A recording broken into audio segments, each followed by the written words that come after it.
Hello students, good morning.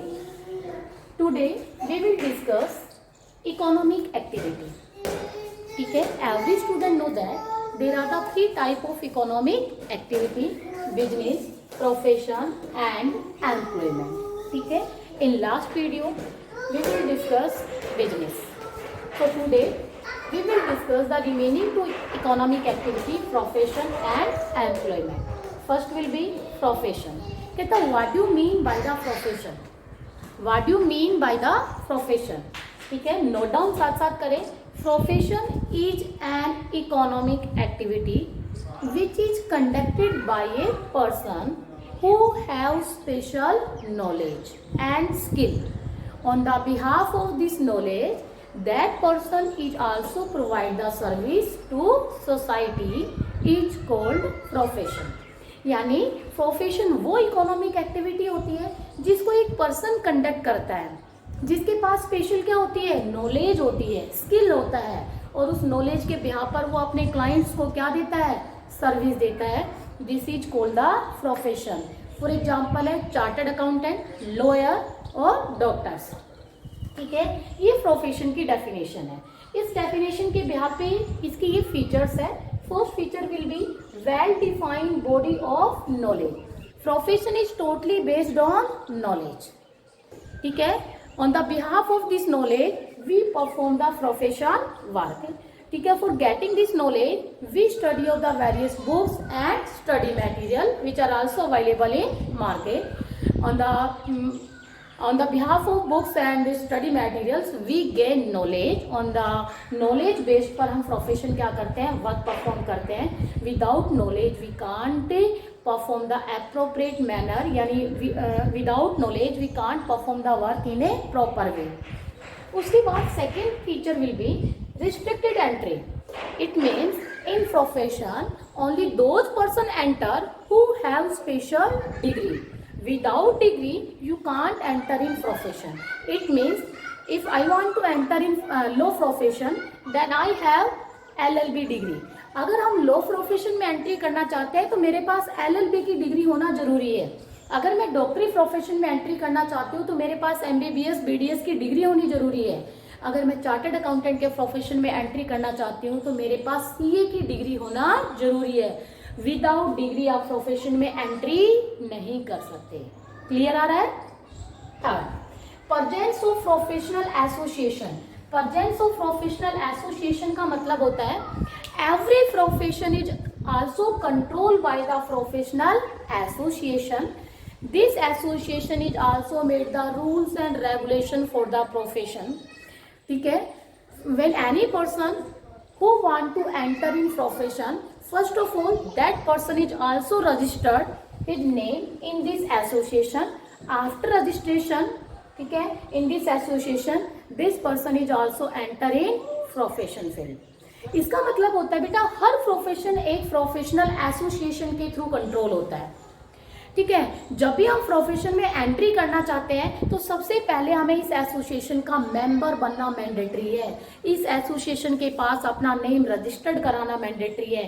Then after all हम profession में क्या कर सकते हैं, एंट्री कर सकते हैं. जैसे मैं आपको एक एग्जांपल देती हूँ. मैंने LLB कर ली. क्या LLB करते ही मैं कोर्ट में के क्लाइंट्स को सर्विस देना स्टार्ट कर देती हूँ? नहीं मेरे बच्चे, ऐसे कभी नहीं होता है. LLB करने के बाद LLB को कंट्रोल करने के लिए एक एसोसिएशन बनाई हुई है जिसका नाम होता है बार काउंसिल ऑफ इंडिया. मुझे बार काउंसिल ऑफ इंडिया के पास एक एप्लीकेशन देनी होती है और एप्लीकेशन देकर कुछ उसकी रजिस्ट्रेशन फीस होती है, वहाँ पर अपना नाम रजिस्टर्ड कराना होता है. वो बार काउंसिल ऑफ इंडिया मेरी क्वालिफिकेशन को चेक करती है. अगर वो मेरी क्वालिफिकेशन से सेटिस्फाई हो जाती है तो वो मुझे रजिस्ट्रेशन नंबर इशू करती है. इसका मतलब जैसे ही मुझे बार काउंसिल ऑफ इंडिया से रजिस्ट्रेशन नंबर इशू हो जाता है तो इसका मतलब उस एसोसिएशन ने मेरा नाम वहाँ रजिस्टर्ड कर दिया एज ए लॉयर के फॉर्म में. और जैसे रजिस्ट्रेशन नंबर मिल जाते हैं मुझे तो मैं एक लीगल लॉयर बन जाती हूँ और मैं कहीं भी कोर्ट में अपने क्लाइंट्स को सर्विस देना क्या कर देती हूँ, स्टार्ट. जब तक मेरा रजिस्ट्रेशन नंबर नहीं मिलता मुझे तब तक मैं कोर्ट में केस फाइट नहीं कर सकती या अपने कस्टमर्स को सर्विस प्रोवाइड नहीं कर सकती. In the same way chartered accountant है. क्या मैं CA करते अपने कस्टमर्स को सर्विस देना स्टार्ट कर देती हूँ, अपने क्लाइंट्स को सर्विस देना स्टार्ट कर देती हूँ? नहीं. सबसे पहले आपको जो चार्टर्ड अकाउंटेंट की एसोसिएशन होती है उसके पास अपने आप को रजिस्टर्ड कराना होता है, ठीक है। और जब वो मुझे रजिस्ट्रेशन नंबर इशू कर देती है, आप सोचते हो रजिस्टर्ड कैसे कराया जाता है, कुछ नहीं, एक एप्लीकेशन फॉर्म आपको फिल करना होता है, अपनी क्वालिफिकेशन की फोटोकॉपी अटैच करनी होती है, कुछ रिक्वायर्ड उनकी फीस होती है और वो सेंड करनी होती है। उसके बिहाफ पर वो आपकी क्वालिफिकेशंस को जज करते हैं। If the association satisfied your qualification then association registered your name, ठीक है। तो जैसे ही आपका नाम रजिस्टर्ड हो जाता है तो आप लीगल क्या बन जाते हो, चार्टर्ड अकाउंटेंट, और आपको एक रजिस्ट्रेशन नंबर भी इशू हो जाता है जिसके बिहाफ पर आपकी आइडेंटिटी क्रिएट हो जाती है, ठीक है। तो ये कहते हैं कि एवरी प्रोफेशन एक प्रोफेशनल एसोसिएशन के थ्रू कंट्रोल होता है और ये एसोसिएशन, ठीक है, अपने मेंबर्स को रजिस्टर्ड करने का काम करती है। तो सबसे पहले हमारी ड्यूटी है कि इस एसोसिएशन के पास हम अपना नेम रजिस्टर्ड कराएं। आफ्टर ऑल, ठीक है, हम प्रोफेशन में एंट्री कर सकते हैं। तो जब तक रजिस्टर्ड एसोसिएशन के पास हम नहीं कराएंगे तब तक हम एंट्री भी नहीं कर सकते। Next feature 4, existence of ethical codes. देखो बेटा, थर्ड में बताया every profession is also controlled by the professional association. Before enter the profession, first of all, it is mandatory to register your name in professional association. ठीक है, without registration you can't enter in profession.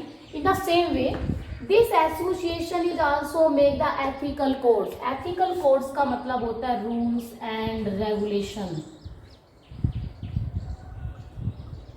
Ethical codes का मतलब होता है rules and regulation. कहता है हर profession को control करने के लिए एक एसोसिएशन है। कहता है this association is also made the rules and regulation. Every professional have mandatory to follow these rules and regulation which are made by the professional association.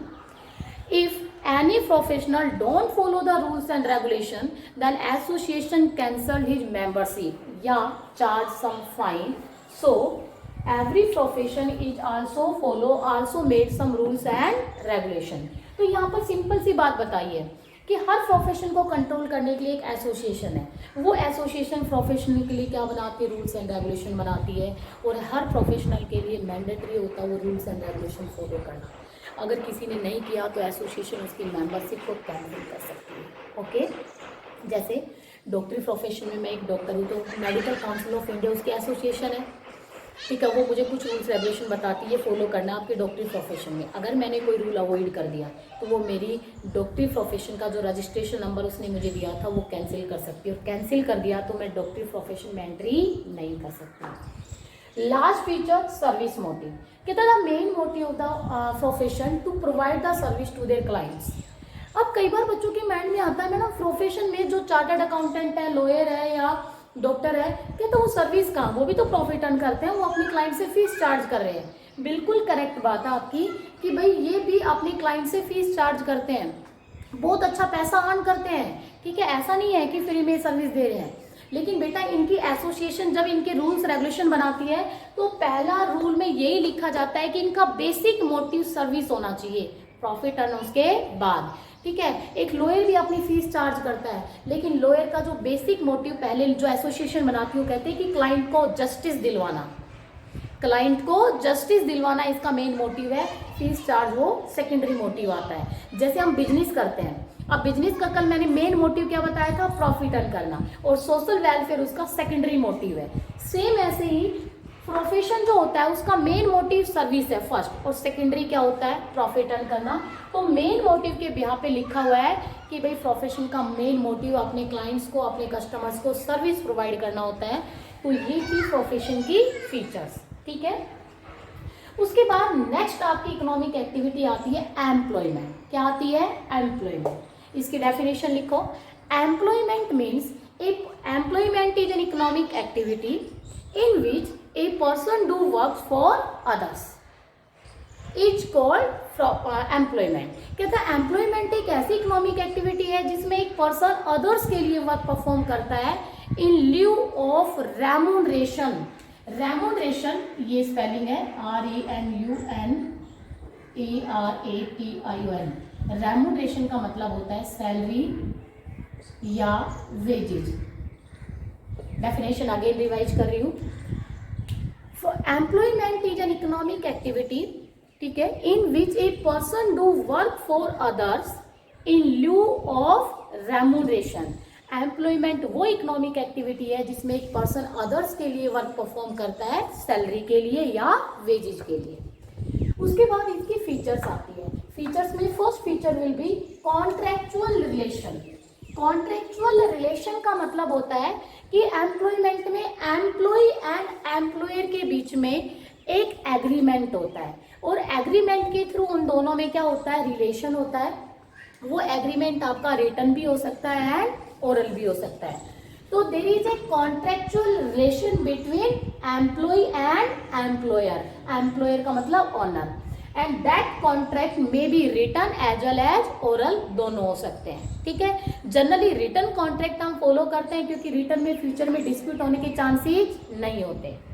Second, reward. कहता है इन एम्प्लॉयमेंट एम्प्लॉय को reward में क्या मिलता है, salary या wages. Employees also perform the work according to the instruction of employer. In lieu of the employees also get the reward as a form of salary और wages. Third feature आता है nature of work. कहता है nature of work in employment the employ is also perform the work, ठीक है, according to the instruction of employer. यानी जैसा employer ने उसको वर्क प्रिस्क्राइब्ड किया है, उस प्रिस्क्राइब वर्क के अकॉर्डिंग एम्प्लॉय कोई भी वर्क परफॉर्म कर सकता है। तो किसी भी टाइप का काम हो सकता है। जैसे मैं टीचर हूँ, मेरा ओनर ने मुझे जो वर्क प्रिस्क्राइब किया है तो वो मेरा नेचर ऑफ वर्क है। तो कहता है एम्प्लॉयर में different different nature of work होता है। Employees also perform the work according to the instruction of owner, so there is a different nature of work. कोई ऐसा नहीं है, फिजिकल वर्क भी हो सकता है, मेंटल वर्क भी हो सकता है, तो कोई स्पेसिफिक नेचर नहीं है। Capital investment. कहता है एम्प्लॉयमेंट में एम्प्लॉय कोई कैपिटल इन्वेस्टमेंट नहीं करता है। In employment there is no capital investment by the employ. जैसे बिजनेस में ओनर कैपिटल इन्वेस्ट करता है, क्या मैं कहीं जॉब करती हूँ तो मुझे वहाँ पैसा इन्वेस्ट करने की जरूरत है, नहीं। तो एम्प्लॉयमेंट में एम्प्लॉय जो होता है वो किसी टाइप की कोई कैपिटल बिजनेस में इन्वेस्ट नहीं करता और किसी टाइप का कोई रिस्क भी बियर नहीं करता। सो नो रिस्क भी एक फीचर आप बना सकते हो। Code of conduct. कहता है एम्प्लॉयमेंट में, ठीक है, प्रोफेशन की तरह कोड ऑफ कंडक्ट नहीं होता बल्कि एग्रीमेंट होता है, ठीक है। और उस एग्रीमेंट में जो टर्म्स कंडीशन ओनर ने मेंशन की है, उन टर्म्स कंडीशन को फ्यूचर में एम्प्लॉय एंड एम्प्लॉयर दोनों ही क्या करेंगे, फॉलो करेंगे। So in employment there is a agreement between the employee and employer, और that agreement is also followed by the both party in future. और उस एग्रीमेंट में बेटा रूल्स रेगुलेशन ही लिखे जाते हैं, सारी बातें लिख दी जाती है जो फ्यूचर में दोनों पार्टी फॉलो करती है। लेकिन प्रोफेशन में वहाँ कोड ऑफ कंडक्ट वर्ड बोला जाता है जो कोड वर्ड है, और एम्प्लॉयमेंट में उसको एग्रीमेंट बोला जाता है, ठीक है। कॉन्ट्रैक्ट और एग्रीमेंट में फर्क ये होता है कि एग्रीमेंट रिटन में ही होता है, कॉन्ट्रैक्ट आपका ओरल और रिटन दोनों हो सकता है। क्वालिफिकेशन। कहता है भाई एम्प्लॉयमेंट के लिए क्वालिफिकेशन होना मैंडेटरी नहीं है। कुछ एम्प्लॉयमेंट या कुछ जॉब ऐसी होती है जिसके लिए स्पेशल क्वालिफिकेशन होना जरूरी है, लेकिन सम एम्प्लॉयमेंट यानी कुछ हमारी जॉब ऐसी होती है जिसके लिए स्पेशल क्वालिफिकेशन होना मैंडेटरी नहीं है। तो depend on nature of work, ठीक है। The qualification is not mandatory और qualification is totally depend on nature of work. In some work we have qualification and some work we have no need to any qualification. जैसे for example है, अगर हम teaching की job में है तो हमारे पास क्वालिफिकेशन होना मैंडेटरी है, लेकिन एक कंस्ट्रक्शन साइट पे जो वर्कर्स वर्क परफॉर्म कर रहे हैं उनके लिए किसी टाइप की कोई क्वालिफिकेशन होना मैंडेटरी नहीं है। But all these workers is also come in the category of employment. तो कहता है एम्प्लॉयमेंट पे डिपेंड करता है नेचर ऑफ वर्क पर, और वो डिसाइड करता है कि आपके पास क्वालिफिकेशन कितनी होनी चाहिए। So these features are the employment. तो मीनिंग क्लियर हो गया, नोट डाउन जरूर करते जाना ये फीचर्स, और इनको एक एक दो लाइन में इनके फीचर्स को क्या करना, डिफाइन कर देना। या कॉन्ट्रैक्ट रिलेशन का मतलब होता है एम्प्लॉय एंड एम्प्लॉय के बीच में कॉन्ट्रैक्ट होता है। कॉन्ट्रैक्ट में भी रिटन और ओरल दोनों हो सकता है, ठीक है। और बेटा अगर कई बार क्या होता है इसमें लिख दिया, वैसे भाई ये दोनों बातें कोई ज्यादा डिफरेंस नहीं है, क्योंकि कॉन्ट्रैक्ट और एग्रीमेंट ये रिटर्न होता है, ये ओरल और रिटर्न दोनों हो सकता है, ठीक है। रिवार्ड सैलरी या वेजेज मिलती है रिवार्ड में एम्प्लॉय को। नेचर ऑफ वर्क किसी भी टाइप का नेचर ऑफ वर्क हो सकता है, जैसा ओनर ने मुझे प्रिस्क्राइब किया work, according to the prescribe way we perform the work. Capital investment कभी भी एम्प्लॉयमेंट में एक एम्प्लॉई नहीं करता है, ठीक है। आप चाहे 5th पॉइंट ना बना के आप एक रिस्क का पॉइंट भी बना सकते हो कि एम्प्लॉयमेंट में एम्प्लॉय किसी टाइप का कोई रिस्क बियर नहीं करता। If our business face loss, if our business face loss then the employ can't bear any risk. Owner bear करेगा, बिजनेस में ऑनर बियर करता है, लेकिन एम्प्लॉयमेंट में एक एम्प्लॉय रिस्क बियर नहीं करेगा। Qualification depend on nature of work. Some job में क्वालिफिकेशन मैंडेटरी है, सम जॉब में क्वालिफिकेशन मैंडेटरी नहीं है, ठीक है। तो ये हमारा आज एक टॉपिक कंप्लीट हो गया, इकोनॉमिक एक्टिविटी मीनिंग और उसकी तीनों टाइप्स। नेक्स्ट वीडियो में हम डिफरेंस डिस्कस करेंगे कि बिजनेस, प्रोफेशन एंड एम्प्लॉयमेंट में क्या डिफरेंस होता है। Okay, thank you students.